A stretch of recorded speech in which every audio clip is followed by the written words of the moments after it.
Yes, friends, good evening. I am Dr. Nehal Sadhu, and you are watching my Unique Talk Show DNS Talk on Insta Live. Yes, Ram Charan. Jai Shri Ram. Jai Shri Ram, Papa. આજનો વિષય different છે.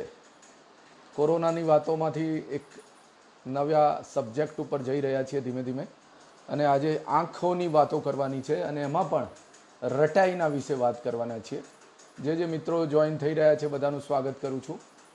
નરેન્દ્રભાઈ, નિસર્ગ, વિપિન ભૈયા कैसे हैं?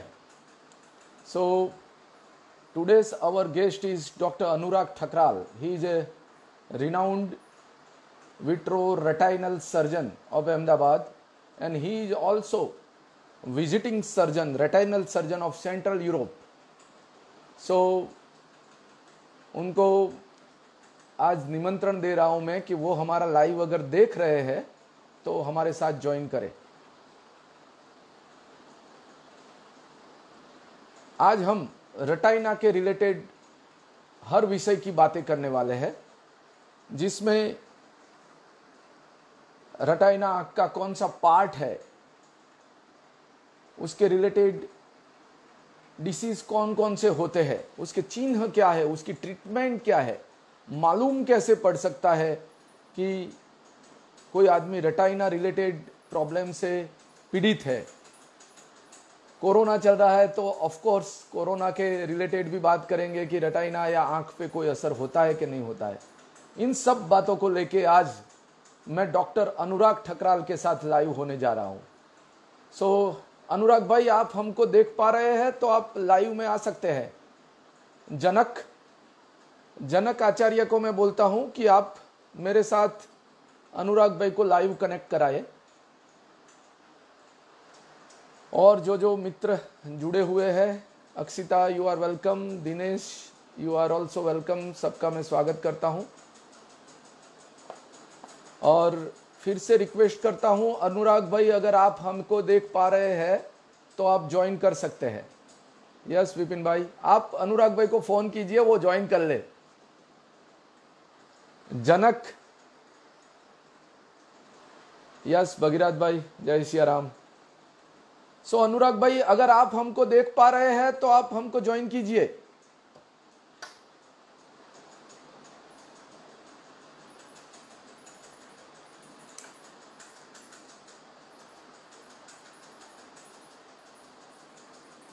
जनक, आप हमको आप देख पा रहे हो? यस अनुराग भाई, yes yes yes, true true true. आप आ जाइए रिक्वेस्ट में, फिर हम स्टार्ट करते हैं. सो मेरी रिक्वेस्ट आएगी अनुराग भाई, मैंने भेजी है आपको रिक्वेस्ट. यस यस अनुराग भाई.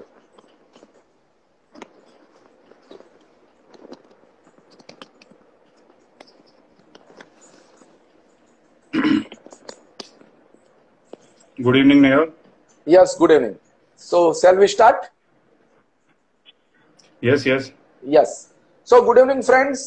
I am Dr. Nehal Sadhu and you are watching my Unique Talk Show DNS Talk on Instagram Live.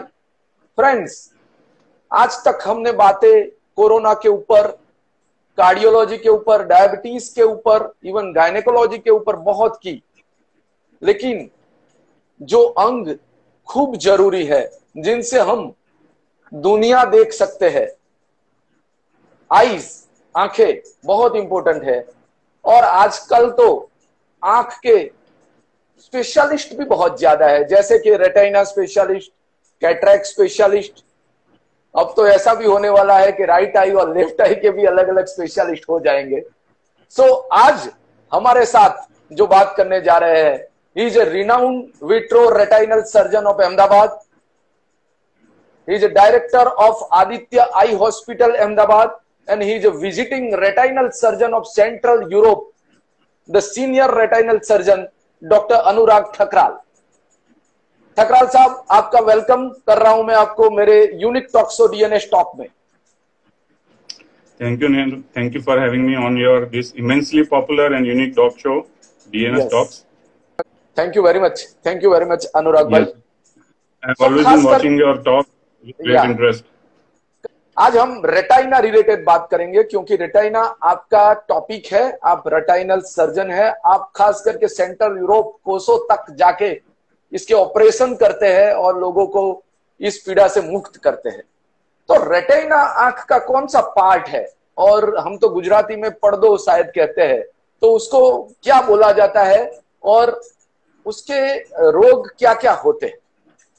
मैं अपने व्यूअर्स के लिए, लेमन व्यूअर्स के लिए समझाना चाहूंगा कि जो रेटिना है वो आंख का सबसे पीछे का भाग है। जैसे सबसे आगे जो है कॉर्निया है, लेंस है, उसके बाद इस तरह से सबसे पीछे की जो लेयर आती है उसे रेटिना बोलते हैं। यस। इसका कंपैरिजन एक कैमरे के साथ किया जा सकता है। जैसे कैमरे में आगे के पार्ट में लेंस होता है, और लेंस जो है किसी भी इमेज को क्रिएट करता है और फोकस करता है पीछे फिल्म पे। आजकल के डिजिटल कैमरा में फिल्म की जगह पर सेंसर्स आ गए हैं, पर वो बेसिक जो सिद्धांत है वो सेम रहता है। तो आपका इमेज कितना भी क्लियर हो, लेकिन यदि फिल्म नहीं है हेल्दी, या फिल्म या एब्सेंट है या ठीक नहीं है, तो वो इमेज कैप्चर नहीं हो पाएगा, तो हम वो फोटो देख नहीं पाएंगे। इसी प्रकार आंख के सभी भाग ठीक हो, पर यदि रेटिना ठीक नहीं है तो वो जो भी इमेज इंसान देखना चाहता है वो नहीं देख पाएगा। रेटिना का काम क्या रहता है कि जैसी इमेज उसके ऊपर फॉर्म होती है तो उसके इलेक्ट्रिकल इंपल्सेस ब्रेन तक जाते हैं और इस प्रकार इंसान देखता है। तो ये रोल है रेटिना का। It's a very crucial role in the process of vision. या कौन कौन सी बीमारी आमतौर पे रेटिना रिलेटेड होती है? देखिए, रेटिना जो है वो एक बहुत ही सेंसिटिव ऑर्गन है, इन द सेंस कि जो शरीर में दूसरी बीमारियां होती है, जैसे सिस्टमिक डिसीज, जैसे हाइपरटेंशन है, डायबिटीज है, इन सब बीमारियों का असर रेटिना पे होता है। अच्छा, मैं आपको रेटिना की एक और विशेषता बताना चाहूंगा कि पूरे शरीर में रेटिना एकमात्र ऐसा ऑर्गन है जहां पर खून की नलियां, यानी जिसे इंग्लिश में ब्लड वेसल्स बोलते हैं, वो हम सीधे देख सकते हैं, बिना किसी स्कैन के, बिना किसी एक्सरे के, बिना शरीर के अंदर घुसे, बाहर से सीधा खून की नलियों को देखा जा सकता है। तो उसकी एक स्पेसिफिक जो ये क्वालिटी है रेटिना की, उस वजह से रेटिना को एक डायग्नोस्टिक टूल की तरह, यानी बीमारियों का निदान करने के लिए भी यूज किया जाता है। तो कई पेशेंट ऐसे हैं जो जिनको डायबिटीज कई समय से होता है, पर क्योंकि दूसरे सिम्टम नहीं होते वो नहीं पकड़ पाते हैं, तो हमारे पास आते हैं विजन की कंप्लेंट लेकर के, और उनके रेटिना के एग्जामिनेशन से पता चलता है कि इनको डायबिटीज है। तो इस प्रकार से सिस्टमिक डिसीजेस जैसे कि डायबिटीज है, रेटिना है, इनकी असर आंख पर होती है। तो उनके निदान में, उनके डायग्नोसिस में भी हेल्पफुल होता है। उनकी सीवियरिटी बॉडी में कितनी है, आश्रय कितने समय से वो आपके अंदर शरीर में वो बीमारी है, इसका भी हम अंदाजा लगा सकते हैं रेटिना को देख करके। दूसरी जो कॉमन बीमारियां हैं वो है रेटिनल डिटैचमेंट, यानी पर्दे का अपनी जगह से उखड़ जाना, खिसक जाना। वो भी एक कॉमन बीमारी है, एक एक्यूट इमरजेंसी है। उसमें विजन सडनली लॉस होता है, जैसे बाकी बीमारियों में धीरे धीरे विजन लॉस होता है, इसमें सडनली विजन लॉस होता है। दूसरी जो बीमारियां हैं जैसे डायबिटिक रेटिनोपैथी है, उसमें आगे चल करके जो कॉम्प्लिकेशंस होते हैं, उससे भी, डायबिटिक रेटिनोपैथी की कॉम्प्लिकेशन से भी विजन को काफी असर पड़ता है और विजन काफी डाउन हो जाता है। खास करके जो रेटिना की बीमारी है वो आंख की दूसरी बीमारी से किस प्रकार भिन्न होती है? What is the difference between the other disease of eyes? ये बहुत ही अच्छा प्रश्न पूछा तुमने नेहल। अगर इसको हम दूसरी बीमारियों से कंपेयर करें तो जैसे कि दूसरी बीमारियां हैं, जैसे मोतिया है, ठीक है, तो मोतिये में जो विजन लॉस होता है वो धीरे धीरे होता है, और मोतिये के डायग्नोसिस के बाद भी उसका जो ट्रीटमेंट है वो अपने समय पर अपनी अनुकूलता से किया जा सकता है। लेकिन जो रेटिना की ज्यादातर बीमारियां हैं उसमें time is a very important factor, समय बहुत ही मूल्यवान होता है। तो उसमें जो भी इंटरवेंशन करना है, जो भी ट्रीटमेंट देना है, हमें समय पर देना पड़ता है। समय पर ट्रीटमेंट देने से रिजल्ट्स बहुत अच्छे आते हैं, विजन लॉस को रिवर्स किया जा सकता है, रोका जा सकता है। तो अनलाइक अदर डिसीजेस, रेटिना के डिसीज में यदि समय चला गया तो विजन लॉस परमानेंट हो सकता है। तो यहाँ पर समय पर निदान होना, समय पर डायग्नोसिस होना, पेशेंट का समय पर डॉक्टर के पास जाना, रेगुलर चेकअप करना और ट्रीटमेंट का समय पर दिया जाना बहुत ही जरूरी है। यस। खास करके रेटिना की बीमारी के लक्षण क्या है? रेटिना में देखिए, सबसे कॉमन लक्षण तो यह है कि विजन कम होता है।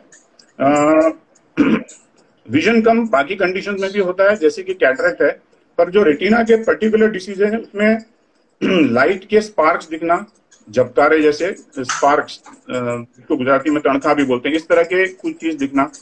फ्लोटर्स यानी काले काले मच्छर या दूसरे शेप के ब्लैक फ्लोटिंग ऑब्जेक्ट्स आंख के दृष्टि के आगे आना। सडनली विजन के पार्ट में एक पार्ट का काला हो जाना, जो पूरे विजुअल फील्ड है उसमें एक सेक्शन का बंद हो जाना, ये जो है ये कॉमनली लक्षण है रेटिना की बीमारियों के। बाकी दूसरे जो लक्षण हैं जो धीरे धीरे धुंधला होना, वो दूसरी बीमारियों में भी हो सकते हैं, पर ये पर्टिकुलर जो लक्षण है ये रेटिना की बीमारियों के लिए स्पेसिफिक है। हाँ, इसके इन्वेस्टिगेशन क्या है अनुराग भाई? इसको इन्वेस्टिगेट कैसे किया जा सकता है कि पर्टिकुलर जो ये लक्षण है वो खास करके रेटिना की वजह से ही हो रहे हैं? देखिए, जो मैंने लक्षण आपको बताया, ये लक्षण जब भी किसी पेशेंट में आते हैं तो उसका पहला काम होता है कि किसी भी नजदीक के आंख के डॉक्टर के पास जाकर के चेक कराए। या जो आंख का डॉक्टर होता है, ऑप्थेल्मोलॉजिस्ट होता है, वो आंख के अंदर ड्रॉप्स डालता है जिससे कि हमारी जो किकी है, जो प्यूपिल है, वो वाइड होती है। प्यूपिल वाइड होने से हमें रेटिना दिखती है अंदर। तो it is a direct visualization of the retina. Retina की डायरेक्ट तपास की जाती है और उसमें by seeing the retina we come to know. तो diagnosis is mostly 90% clinical, first diagnosis. एक बार डॉक्टर को किसी बीमारी का पता चलता है तब या तो वो खुद या तो किसी रेटिना स्पेशलिस्ट के पास पेशेंट को रेफर करता है और रेटिना स्पेशलिस्ट फिर उस बीमारी को आगे इन्वेस्टिगेट करता है, जिसके अंदर हमको जो रेटिना है उसका स्कैन किया जाता है। इसमें मेनली दो तरह के स्कैन होते हैं। एक तो जैसे सीटी स्कैन होता है, उसी प्रकार आंख का ओसीटी स्कैन होता है, जो रेटिना के बहुत बारीक मॉलिक्यूलर लेवल पर उसके जो स्ट्रक्चरल चेंजेस हैं उसको हमें बताता है। और एक दूसरा जो स्कैन होता है रेटिना का, उसे बोलते हैं फंडस फ्लोरेसेंस एंजियोग्राफी। एंजियोग्राफी यानी जैसे आप हार्ट की एंजियोग्राफी की जाती है, उसमें खून की नलियां कौन कौन सी खुली हैं और कौन कौन सी ब्लॉक है हमें पता चलता है, उसी प्रकार फंडस की एंजियोग्राफी में पता चलता है कि रेटिना की जो खून की नलियां हैं उसमें कोई प्रॉब्लम हुई है, उसमें कोई ब्लॉकेज है, कोई लीकेज है, वो सब हमें जानकारी इससे मिलती है। तो first primary is clinical examination, direct देखना। उसके बाद अगर डायग्नोसिस होता है, किसी बीमारी का पता चलता है, तो आगे इन्वेस्टिगेशन के लिए we do angiography if needed, and if needed we do an OCT scan. तो ये मेन। आपने डायग्नोस तो बताया, लक्षण भी बताए, लेकिन इसकी ट्रीटमेंट क्या है? Does it reversible? कभी कभी जो चेंजेस हो जाते हैं रेटिना की बीमारी की वजह से, वो अपने आप रिवर्स हो जाते हैं या कोई पर्टिकुलर ट्रीटमेंट इसके लिए?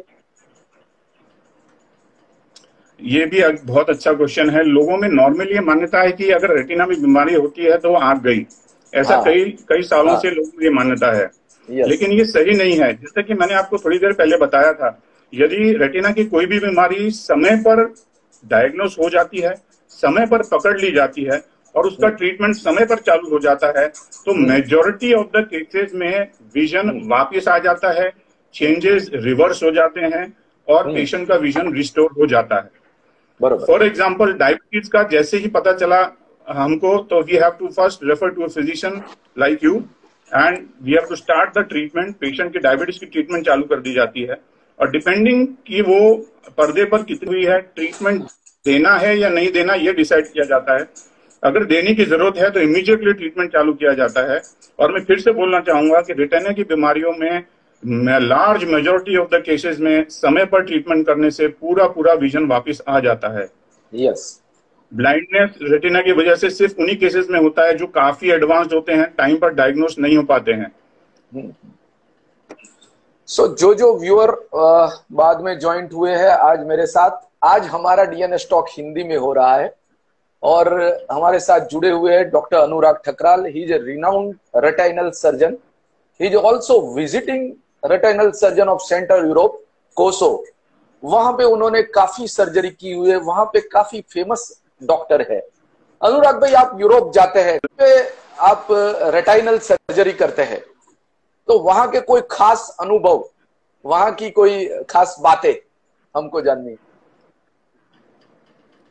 देखिए, यूरोप में बहुत काम किया है, बहुत सारी सर्जरियां करी हैं।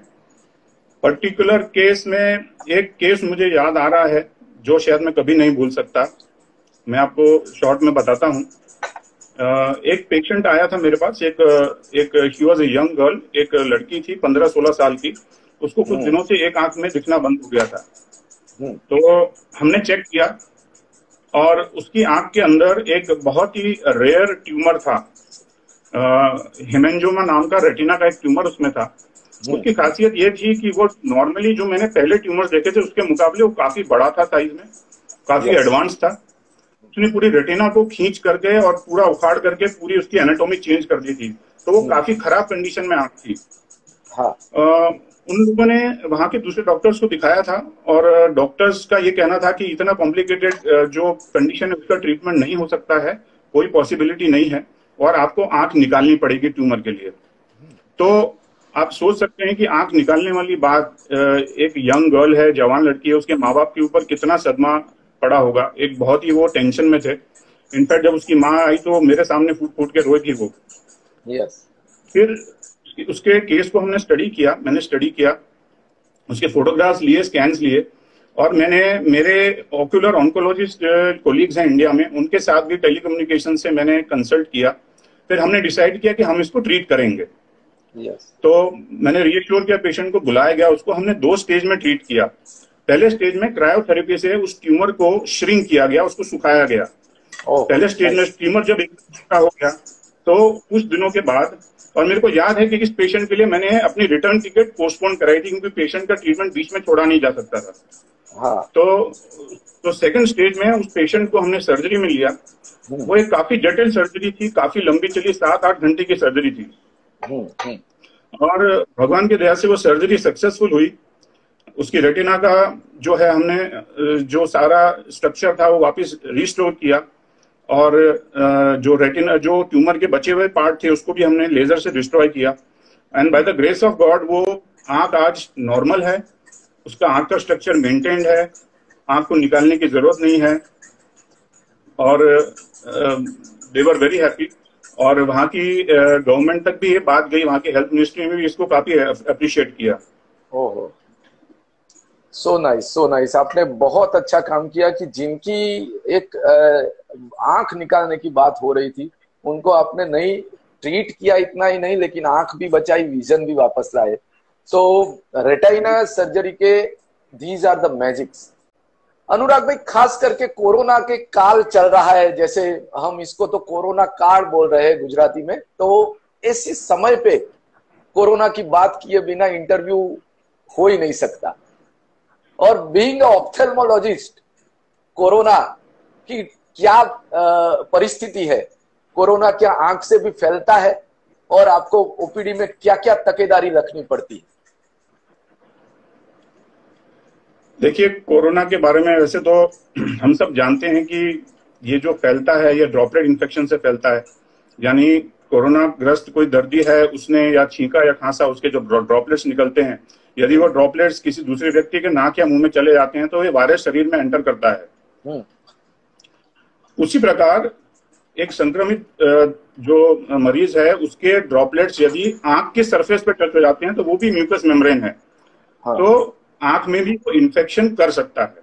दूसरी बात कि जो ऑलरेडी कोरोना से संक्रमित है ऐसे पेशेंट्स को भी आंख में इन्फेक्शन होता है। लेकिन प्रॉब्लम यह है कि जो आंख का इन्फेक्शन होता है, जिसे सामान्य भाषा में आंख आना बोलते हैं या इंग्लिश में कंजंक्टिवाइटिस बोलते हैं, उसके लक्षण किसी भी दूसरे फ्लू के कंजंक्टिवाइटिस से बिल्कुल मिलते जुलते हैं।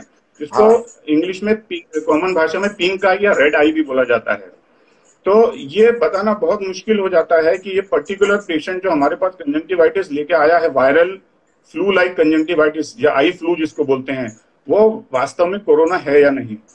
अलग अलग स्टडीज हुई हैं, अलग अलग स्टडीज के हिसाब से द इंसिडेंस, यानी अगर जिन लोगों को भी कोरोना है उनमें से कितने लोगों को ये कंजंक्टिवाइटिस होता है, उसमें जो आंकड़े आए हैं वो रेंज बिटवीन 1% to 5%। यानी कोरोना के दर्दियों में बहुत कम लोगों को आंख का असर होता है, लेकिन हाँ होता है, पॉसिबल है। और इसी प्रकार जो जिसको आंख आई है कोरोना वायरस की वजह से, उसके आई फ्लूइड्स भी कोरोना को उसी तरह प्रकार फैला सकते हैं जैसा कोई और कंजंक्टिवाइटिस फैलता है या जैसा कि ओरल फ्लूइड से फैलता है। तो ये बात को हमें ध्यान रखना होता है। तकेदारी में ऐसा है कि जो नॉर्मल जो प्रिकॉशन सब ले रहे हैं वो भी हम ले रहे हैं। पीपी किट तो मैं नहीं पहनता हूं, लेकिन आई वियर एवरीथिंग, ग्लव्स है, मास्क है, फेस शील्ड हम नहीं पहन पाते, हमारा माइक्रोस्कोपी एग्जामिनेशन होता है, तो वो कुछ लिमिटेशन है। लेकिन we have made it a point, एक तो हमारे पास कोई भी फीवर वाला पेशेंट है वो नहीं आता है, तो इतना ये अच्छा है। दूसरा, आई इन्फेक्शन वाला आता है, उसमें हम लोग हमेशा स्क्रीन करने के लिए एडवाइस करते हैं। अगर आई इन्फेक्शन है तो ये जानना जरूरी है कि वो कोविड है कि नहीं है। Yes. तो ये है, और बाकी तो इट्स भगवान पर छोड़ा हुआ है। Yes, new normal life with corona, it is very difficult for the corona warriors like you. और सही में ये ऑप्थेल्मोलॉजिस्ट, ईएनटी सर्जन और डेंटिस्ट के लिए सही में इट्स ए क्रिटिकल फेज, हम तो मानते हैं। हमारे फिजिशियन के लिए तो है ही, we are standing on the edge of spot, हम तो ऐसा ही बोल रहे हैं।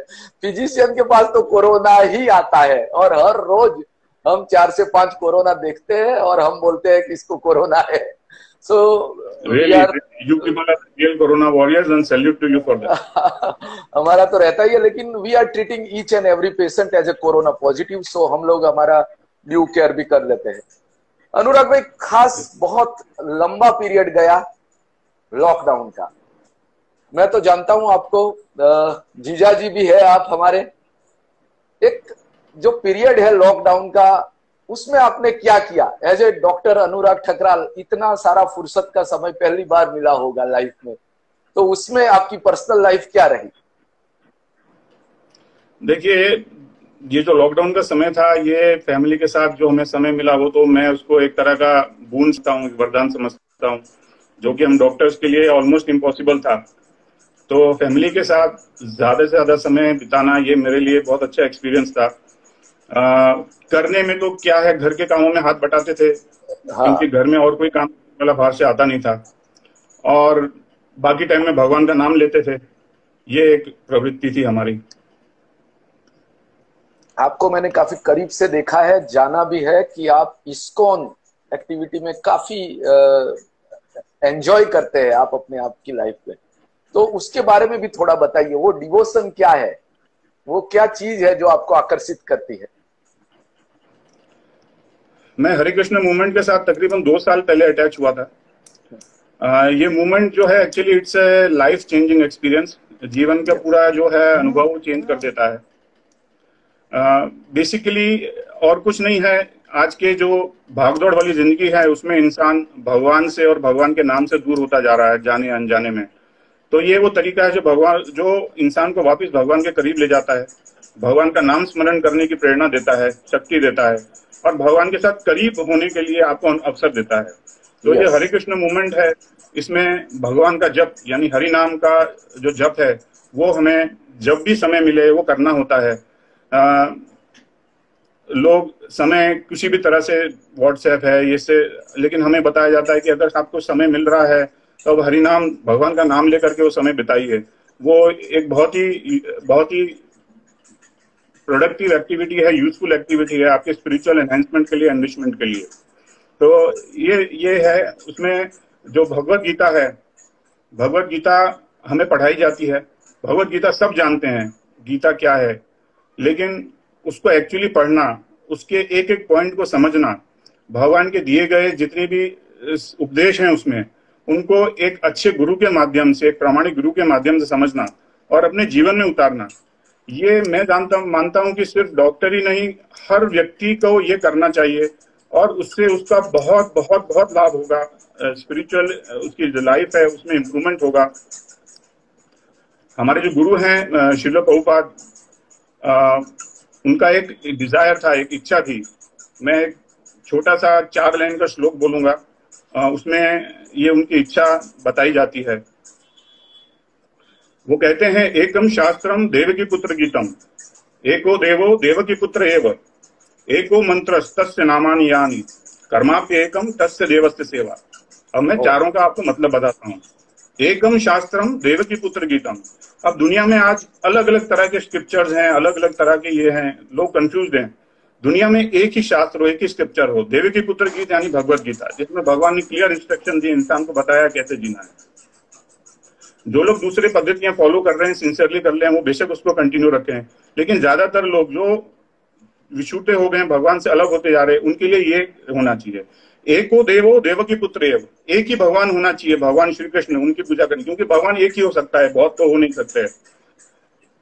एको मंत्र से तस्य नामानि यानी, भगवान के नाम का जप ही मंत्र होना चाहिए, वही उसी का जप करते रहना चाहिए हमें। कर्माप्य एकम तस्य देवस्य सेवा, एक ही कर्म होना चाहिए, उसी भगवान की सेवा। अब लोग बोलेंगे कि हम लोग अपना काम छोड़ करके भगवान की सेवा कैसे कर सकते हैं, तो ये गलत मान्यता है। अपना काम छोड़ना नहीं है।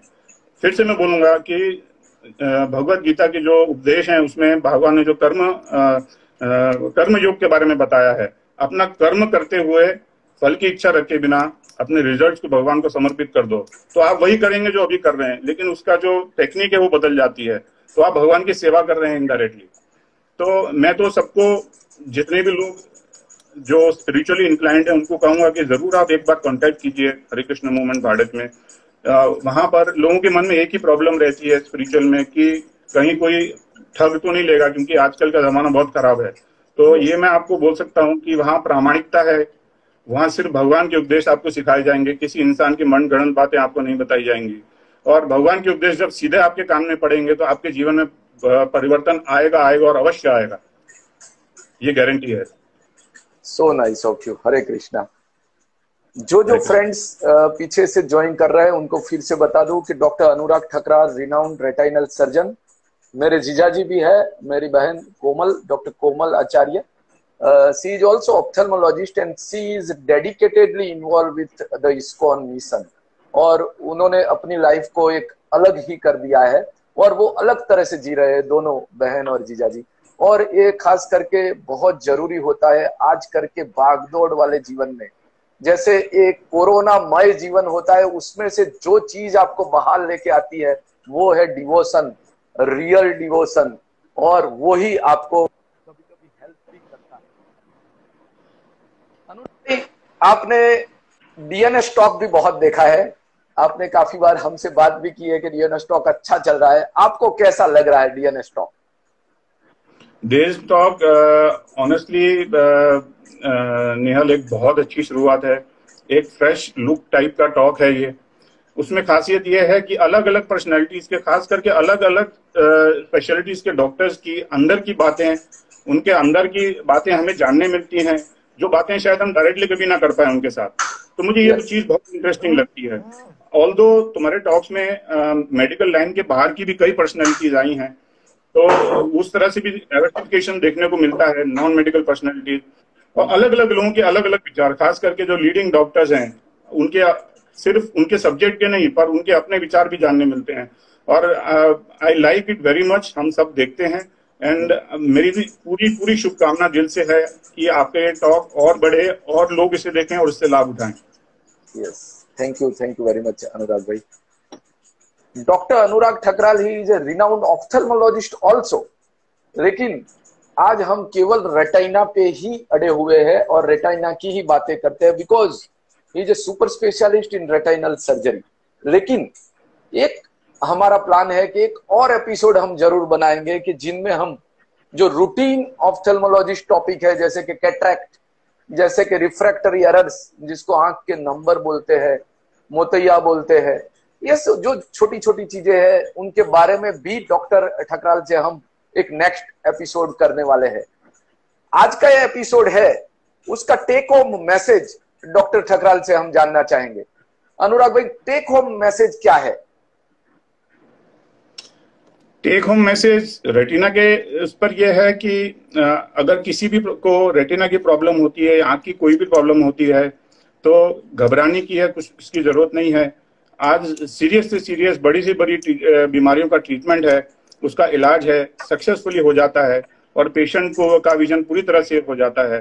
खाली मैं लोगों से यही बोलूंगा कि यदि आंख की कोई भी तरह का सिम्टम होता है तो उसको डिले ना करें, समय पर किसी डॉक्टर के पास जाएं, और कोई चिंता करने की जरूरत नहीं है। यस, सो फ्रेंड्स, जिन लोगों ने आज का एपिसोड मिस किया है वो लोग IGTV नेहल साधु पे अभी 5 मिनट बाद पूरा लाइव एपिसोड देख सकते हैं, और कल यूट्यूब पे डीएनएस टॉक सब्सक्राइब कीजिए आप, डीएनएस टॉक, उस पे आप पूरा एपिसोड यूट्यूब पे भी देख सकते हैं। मैं या ठकराल साहब कोई आपको लिंक भेज देंगे। आज का जो टॉपिक रहा फ्रेंड्स वो रेटिना के ऊपर रहा। डायबिटीज जो सबसे बड़ी बीमारी है पूरी दुनिया में, तो वो रेटिना पे खास असर करता है। अंधापा जिसको ब्लाइंडनेस बोलते हैं वो भी रेटिना की वजह से ही होता है। और काफी ऐसी बीमारियां हैं जो रिवर्सिबल है, मतलब जिनको टाइमली डायग्नोज किया जाए, जिनकी टाइमली ट्रीटमेंट की जाए तो वो 100% क्योरेबल है और आदमी फिर से नॉर्मल विजन की तरफ आ सकता है, नॉर्मली देख भी सकता है। खास करके आज के शो में डॉक्टर अनुराग ठकराल हमारे साथ जुड़े। डॉक्टर अनुराग भाई आपका खूब खूब धन्यवाद, आप डीएनएस टॉक में आए और आज आपने रेटिना के बारे में बहुत अच्छी बातें की और एक कैटरेक्ट और नॉर्मल आई के बारे में एक एपिसोड नेक्स्ट मंथ हम वादा कर रहे हैं, सबको प्रॉमिस कर रहे हैं कि हम जरूर करेंगे। Yeah so thank you very much Anurag भाई and thank you very much friends for joining me on DNS talk Instagram live. Bye bye.